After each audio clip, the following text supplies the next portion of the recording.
y'all. So real quick, this was the first Salem Saturday Night Street Fights points race ordeal that they got going on. Salem Motorsports Park in Salem, Indiana. Sorry if you hear the wind. It's really windy outside. It's blowing the garage door and shit. But yeah, I know it don't matter. I just got off work. It's hot out. But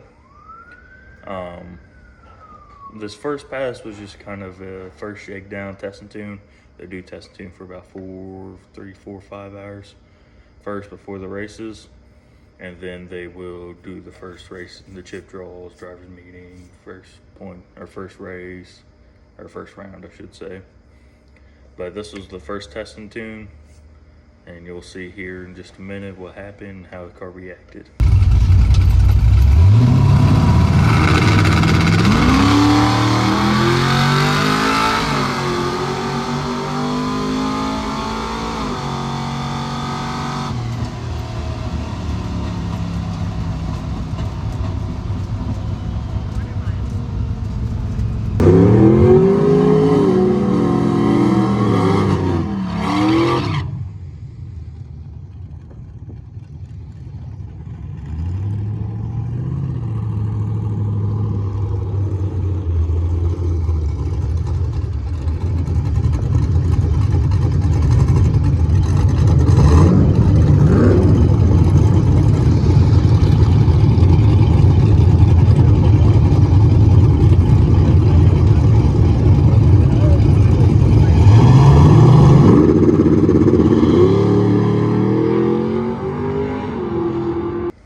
So as you can see in that first video, car hooked, ran 775.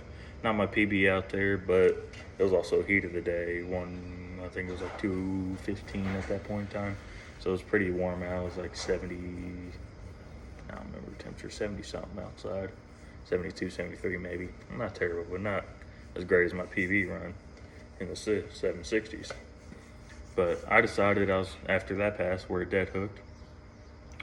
Did amazing. I was like, all right, I can get some more mile an hour at it, throw some more timing at it, pull some of the torque management out of it to where I can get that mile an hour better. Because now transmission's acting fine. I was a little low on fluid, I think is all it was. But, so I was like, awesome. I'm gonna enter into 2 classes then. The street car NA class, all motor class. It has to be street driven to the track, full interior, DOT tire, full exhaust ordeal. The other class is Weekend Warrior NA, another all motor class. Weekend Warrior though, this is a little bit, it's like the street car class, but I don't think it has to be street driven to the track. It doesn't have to be full exhaust, just can't be open headers, can have a cage, has to be factory glass still, I do believe. Kind of your more street strip cars that are a little bit faster. Both classes, I ain't gonna lie, I'm really outgunned for. But after that pass and the dead hooking, I was like, you know what? I'm gonna go for both classes just to get points in 2 different ones. So here comes the next test pass against, I believe, one of my buddies, Josh. So you'll see what happens on this next one.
as you seen on this last pass, car spun and shook the tire. I made no adjustments at all. None. Spun and shook the tire. And now I was sitting there thinking, what did I do different? I didn't change anything with the tune-up.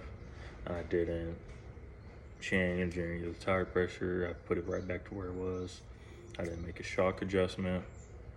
And the track has gotten better. So what happened? So I was sitting there trying to think, and I was like, okay, maybe the track's more greasy. I went up there after that pass, and the track was stickier than the first pass. Okay, maybe I did too big of a burn. I had water under my tires. Look back at the video a million times. There was no water on the tires still. Both tires did a big burnout, got hot, so all the water would have been burned off. Dear God, sorry if you hear that wind still over there. Dear Lord. But I was like, okay. So I got looking at the suspension, how it reacted. The car looked good. The only thing I seen that I didn't like was the rear end really wasn't separating. But I'm still new to all that rear suspension tuning. The front end I can get pretty close, but the rear end of the car, how to react, I'm still learning how you want that to react for the no prep racing. So I made kind of a YOLO adjustment, and you'll see how it goes on this next test pass.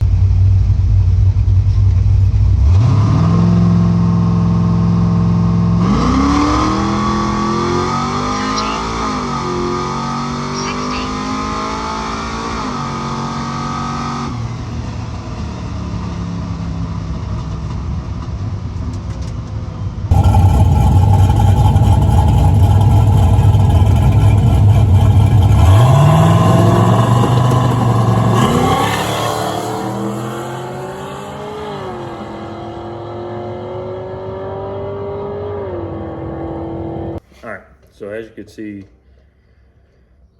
it's still spun. So what I did on that pass was I loosened up the rear shocks. I threw a Hail Mary at it. I was hoping that it would hook. That's still just test and tune.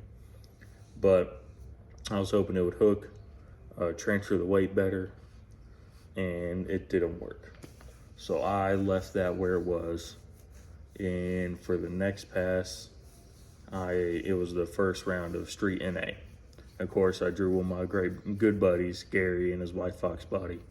Sadly, I don't have a good video of it. I forgot to record it. I was so mad because my car stopped hooking after the first pass. So I left the rebound, or the compression and rebound alone in the rear. And I just threw 80 pounds of concrete in the back, hoping, okay, I just want to make it hook. Well, that didn't work. Spun right out of the tire, I think even worse that pass. But granted, the right lane's really bad, and I had the right lane in that video too. Now this next video is the first pass of Weekend Warrior. I drew a guy in a Corvette. Can't remember his name for the life of me. Cool dude, had a good talk with him afterwards. Manual car, he's amazing driver at it. But I drew him, and my thought was, okay, I'm gonna do it like I did last test and tune, which I don't think I ever uploaded a video or really recorded anything of that one. But the last test and tune that they had the weekend before this race, so last Saturday, I just hit it. It's like 60% out of the whole throttle. Sorry if you hear the wind still. Hit it 60% out of the whole throttle wise, and then I mashed it full throttle and it hooked. Because I was having the same troubles. It was also 40 degrees that day, so I was like, okay, maybe this will work if it worked in 40-degree weather. Forgot to adjust the rear shocks. I just left them alone how they were. Again, still compression loose. And you'll see what happens in this next video against the Corvette in the first round of Weekend Warrior NA.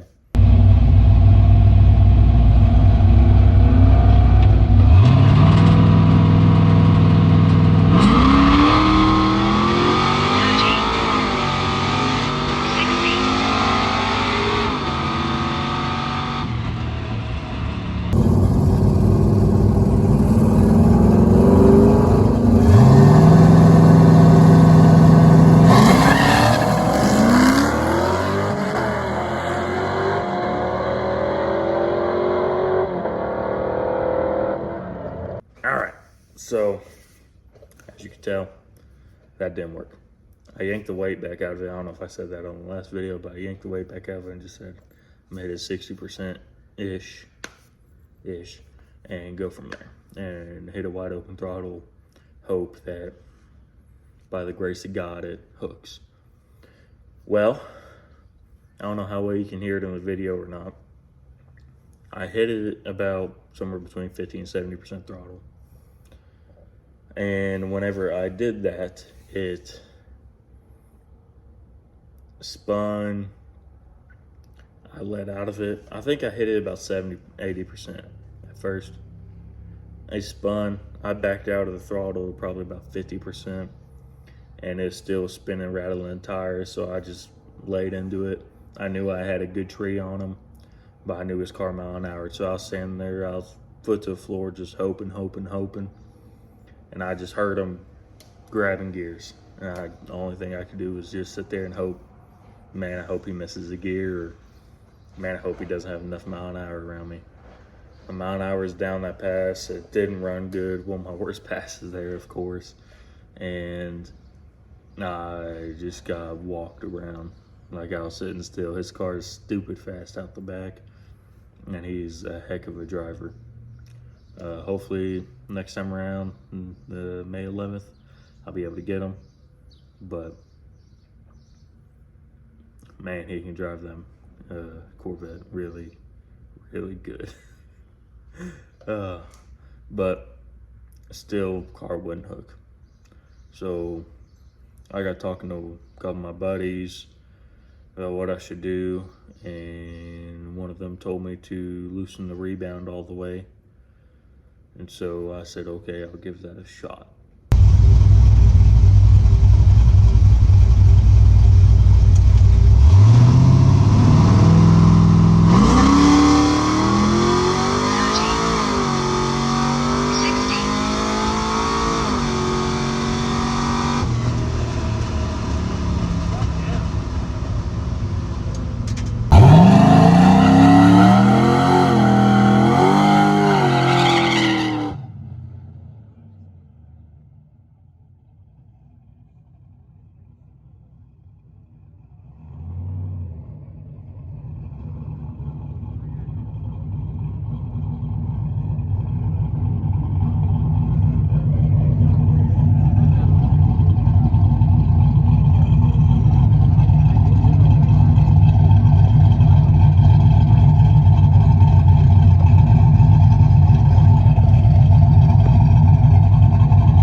So, car hooked, ran amazing.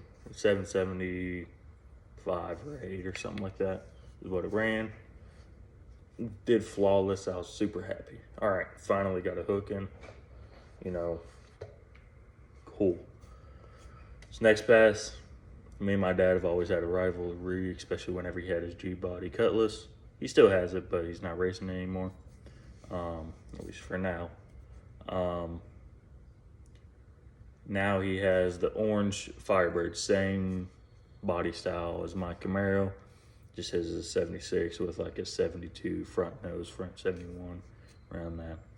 Full-blown race car, cage, Lexan windows, same motor and transmission. Basically entire same setup out of the Cutlass, just into this lighter,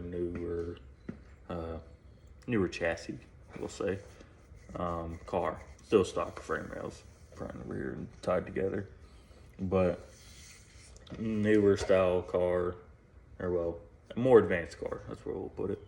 Because it has a cage, better rear end, just lighter, a lot better stuff than his old Cutlass was. But he took the same engine trans in it, and I'd been dogging on him ever since he got the car that I was going to wax him in my street car. I knew I had no chance. I knew he was going to drive around me. He did the same thing in the Cutlass before. The only thing I had going for me was I picked up about a 10th, and he picked up a lot more than that. Picked up about, 3 or 4, 5. But in this video, you see us racing, and can't lie, even though I got my rear end handed to me. It's pretty cool seeing my dad and me in the same car making a pass. And down the drag strip. Sucks I lost. First time he ever beat me off the tree too. I'm 3 for 1 on the tree. He's 1 for 3, but now I just need to get nitrous hooked up on my car to race him, and hope that's enough to beat him. But then after that, here's some videos of his car throughout the day making test hits. He never entered into a class. It was the first time out with the car. He was just wanting to get a real good feel for the car and how it went and just how the car feels, get a good understanding how it's going to react to stuff. You know, he's only has 1 street pass on it, and then all these passes he's about to make right now in this video. So here goes Dad's testing for Salem in his first race car.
Alright, so all that was some of Dad's testing and tuning and trying to get his car somewhat lined out every time he picked up some mile per hour or some ET. But he had some other just little test passes. The Silver Mustang was one of my buddies. It's a KM46. It runs pretty good. He's still trying to learn the car. The Cutlass was my buddy that I was telling you guys about earlier in the video, the one that helped me with suspension. This video coming up was a grudge race afterwards. I think it was $50 a side on it. One of my buddies, Levi, in the tan Malibu. And then my other buddy in the silver Cutlass that helped me out. Silver, blackish, grayish kind of color. You'll see Levi's car leaves hard, but that other Cutlass is just stupid. It's fast, it runs hard, and there's not a lot of cars that can beat that out there all motor at least. Not a lot of street cars, all motor that can beat that on DL3 tire. Only about 3 or so. It's a fast car, and he shows it here. Can I get John?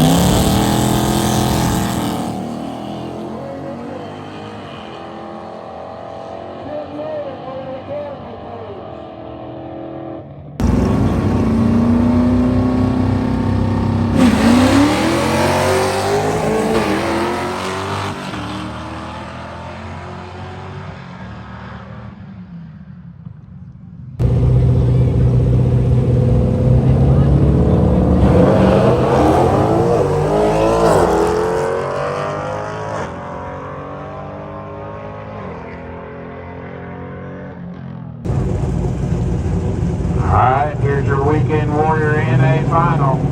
Josh Ballard in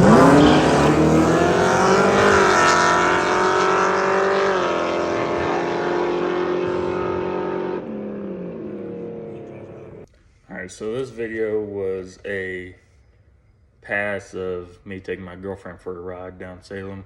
Whenever I finally got the car suspension working, I was like, okay, now you can go for a ride. She's been dying to go for a ride for a while now in the car down the actual track. She's ridden with me countless miles in the just going street driving, making hits on the street. Not really hits, but just little pulls, you know, second gear from 30 to 60 or something, you know, light. I don't get to do anything really with her in the car. But I just thought I'd add this in because, one, it's a pass that I recorded on the inside. I don't know if I have video on the outside yet.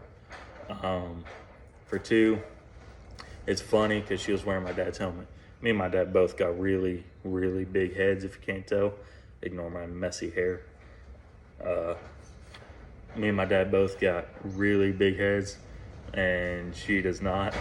And so it's funny, you'll see the helmet get all lopsided on her and her trying to pull it down so she can see and stuff. Thought it was funny, so I figured I'd add it in here.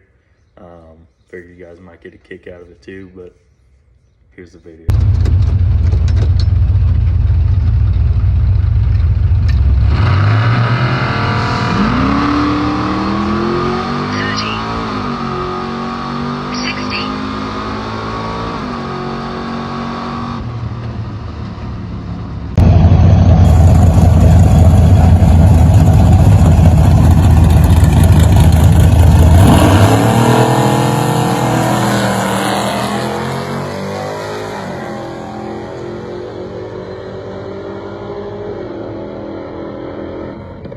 Alright, so this has been it. This was the Saturday Night Street Fighter points race one.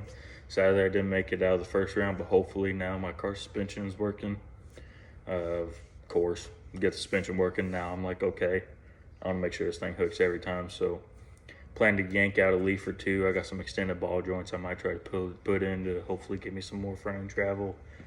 I'm not necessarily sure that's what my limiter is right now. I'm not sure if it's that or if it's the shock. My control arm angles look good as of right now, to be 100% honest with you. But I'm gonna try to, sorry if that blocked your vision of me for a second. I don't know if it did or not, something popped up on my phone. But I'm gonna try to lower the rear end of the car a little bit, pull out a leaf or two. I still got the stock 5-pack leaves in the rear, so gonna try that. I might try to make some more adjustments for the cow tracks, for the homemade cow tracks. They're not true cow tracks, so if something breaks on them, don't go bashing them or nothing, or don't trust them not trust them because of that. But they're homemade cow tracks, just made out of standard metal, to be honest with you, like mild steel and stuff. No, I don't think there's any chromoly in them. I don't remember. It's been 3 years since we made them. But going to try to make some longer brackets, hopefully in the rear, so we have more adjustability, so we can put more bite in and try to get it separated. Because if you look, the car on the right side, no matter what you do, it kind of squats, but the left side kind of just stays and then goes up. The car's extending though, so I'm not going to complain too much. Car's working how I would like it to. Just wanted to work a little bit better earlier in the run rather than 20, 30, 40 feet out. So there's some things we can do, we can adjust before then. Like to get that done, and then maybe hopefully it'll hook. Might even shed some weight out of it, like 5 or 10 pounds probably, but might get it to hook, might be able to run a little bit faster. It's just a game of how much can I gain, to be honest. It's hard to do whenever you're middle of the season. You don't want to throw a turbo on it and go run mid-high sixes, running against guys now that are in the high fives, low sixes, because they're just the same amount of outgunned. But don't want to go build a 6.0 or a 4-way stroker or something and drop it in the middle of the season, because then you have to get it redialed in, get suspension retuned for that new bigger motor, get it working for it. It's a snowball effect. Next year, I'm still not sure what my plans are. I got stuff to turbo the car. I got other engines laying around that I could build to make a mean NA motor and stay in the NA classes and try to shoot for a high 6 all motor or bottom 7 all motor, and then maybe throw a little bit of nitrous on it and go for 6s and go for some of the boosted classes. Or I may just throw a 78, 75 on it and shoot for mid 6s in the 8th, no prep. Either way, it's a snowball effect, and I'm spending a lot more money than I'd like, because we can never leave anything alone.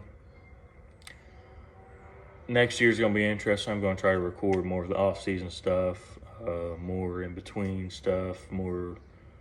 And this season, I'm gonna try record more of like cruise-ins, car shows, stuff that I go to, and some more of the like in between off-season stuff with me and my dad. Not just the races like I have done previously. I'm starting to get more like communicative with this, and more comfortable recording myself and other things in public. Getting out of my shell is what it comes down to. I'm starting to get a little bit more out of my shell. But the car is now full interior. I don't know if I ever showed that. The car now has full interior. It's E85 now. Got a catch can and swapped to a TBSS intake. That's really it. That's really all I did. Car picked up quite a bit from E85, TBSS intake, and the new ECU. And I can't lie, it picked up a lot more than I thought. I think the car has like a mid 7.6 in it, all motor. I'd like to hook up the nitrous and make a couple passes this season, but if I do, probably won't be till later this season or until I get another 4L80 built. I'm not saying mine is going out, but I'd like to have a backup just in case and have one built. I like to get one built with like a built-in input shaft, good clutches, and like a D1 auto shifting brake. So all I have to do is shift the 1-2, and then I can just bang it down to 2-3 and let the computer shift the 2-3 shift. But to where I can have a trans brake if I want to for later on down the road for boosted stuff. Or just to try to set a PB or something, We'll see how the rest of the season goes, how I feel at the end of the year. If I have some vengeance and I'm like, what, screw you guys, I want to build a big 408 stroker and come for y'all's throat, I might do that. Or I might just be like, I'm going to just step up to the next class and just slowly work my way toward hopefully being fast in those classes. The only thing is, if I do that, if I go turbo, I'm going to definitely put a cage in the car. We're already talking about a harness bar and racing bucket seats with the harness cutouts. We're already talking about doing something like that. So we would definitely do like a 10-point cage or something with door swing outs, which would put me then in the weekend warrior boosted class, and I'd be going against guys in the probably, I'd say, high to mid fives out there. And to do that, I would need either an 88 and a whole lot of praise for the 5.3, or like a 6.0, or with an 88 or 4-way stroker with like an 88 or twin 70s or something along those lines. I need a really bad motor, a whole lot of turbo too, just a whole lot of power that, to be honest with you, I ain't got right now nor the money for. But we'll see how it plays out. We'll see how I feel, how money looks at the end of the year. We'll decide from there what my plans are, what my goals are. My only worry with going turbo is that, okay, then I'll need a cage. Okay, then, or not need, but I should, and get a cage. Okay, then it becomes less street friendly. Okay, then it becomes, you know, less comfortable to drive, more noisy. Because I love driving that car. That's my only worry, is that, you know, it's not like nitrous. You can't just take it off. It's there. So if I wanted to run an A class, I can't. The turbo's still there. If I wanted to run, you know, if I wanted to street drive more, make it less radical and get better miles per gallon, I can't. It's still there. You know what I mean? So that's something that's kind of playing in my mind. You're kind of just restricted to, okay, boosted power adder class. That's it. That's the only reason why I'm kind of like it. But at the same time, nitrous is now $9-10 a pound. That's outrageous to me. So it's hard to justify that. You know, I'll be spraying anywhere from 100 to 150 shot. So a 10-pound bottle might last me, I don't know, 10-15 passes, give or take, safely. So $90 for 10 passes. We want to go in 10 passes. I don't see it personally. I don't see the need. I don't see the want. I don't know. That's hard to justify as well, the price for nitrous, because that's something you have to constantly refill. Turbo, you put it on, that's it. You don't necessarily need to do anything. But you'll want more. You'll want to put more boost at it, more boost, and then turbo becomes inefficient, so you go bigger turbo, retune, more boost. Okay, you found the limits of the engine blows up. Okay, now I need this big, bad engine, you know what I mean? But I don't know. We got some stuff to decide before the end of the year, but I'll try to record some stuff in between here and May 11th, the next points race. I'll keep you guys up to date as best as I can. For now, don't forget to comment anything y'all want to say, or any pointers, any tips y'all want to give me. Don't forget to like and subscribe. This has been A12 Racing Channel. Have a good day.